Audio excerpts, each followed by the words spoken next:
৯টি বড় বড় পাপের কথা আপনাদের সামনে তুলে ধরছি। ১ নম্বর, আল্লাহর সাথে শিরিক করা, যেটা মানুষ অহরহ করে যাচ্ছে, মানুষ জানেই না যে এটা শিরিক। ১০০-র মধ্যে ৯৮ জন ব্যক্তি আল্লাহর সাথে শিরিক করে। বিশ্বাসে শিরিক, কথাবার্তায় শিরিক, আচরণে শিরিক, আমলে শিরিক, যেটা মানুষ জানেই না যে এটা শিরিক, শুধু জ্ঞান না থাকার কারণে।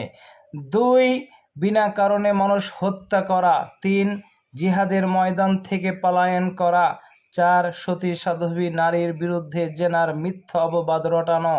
৫, সুদ খাওয়া, যেটা মানুষ ১,৯৯৯ জন খেয়ে থাকে, ৯৯৯ জন ফ্যামিলি খেয়ে থাকে। কেউ জমি বন্ধক দিচ্ছে, কেউ জমি বন্ধক নিচ্ছে, কেউ লোনের সাথে জড়িত আছে, ব্যাংকের সাথে জড়িত আছে, কেউ স্বর্ণকারের কাছে কিছু সোনার টাকা পয়সা সুদ হিসাবে নিয়ে বসে রয়েছে। তারা আবার নামাজও পড়ে, অথচ এটা বড় পাপের মধ্যে পড়ে, এটা বড় পাপের মধ্যেই পড়ে।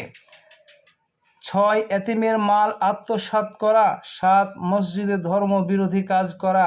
৮, ধর্ম নিয়ে উপহাস করা, যেটা মানুষ করে থাকে। আপনি ধর্ম পালন করতে পারছেন না, দাড়ি রাখতে পারছেন না, কি হয়তো আরও কিছু করতে পারছেন না, কিন্তু উপহাস করছেন। আপনি এমনি পাপ করছেন, তারপর আবার বড় পাপ করছেন আপনি। ৯, সন্তানের কারণে পিতামাতার কান্নার কারণ, সন্তানের আচরণের কারণে পিতামাতা কান্না করে, এটা একটি বড় পাপ, যেটা মানুষ জানেই না। মানুষ পিতামাতাকে খেতে দিতে চায় না, পালি করে খাওয়াচ্ছে। কেন? আপনি বলতে পারেন না পিতামাতা আমার কাছে খাবে, পিতামাতা আমার কাছে খাবে, আপনি বলতে পারেন না?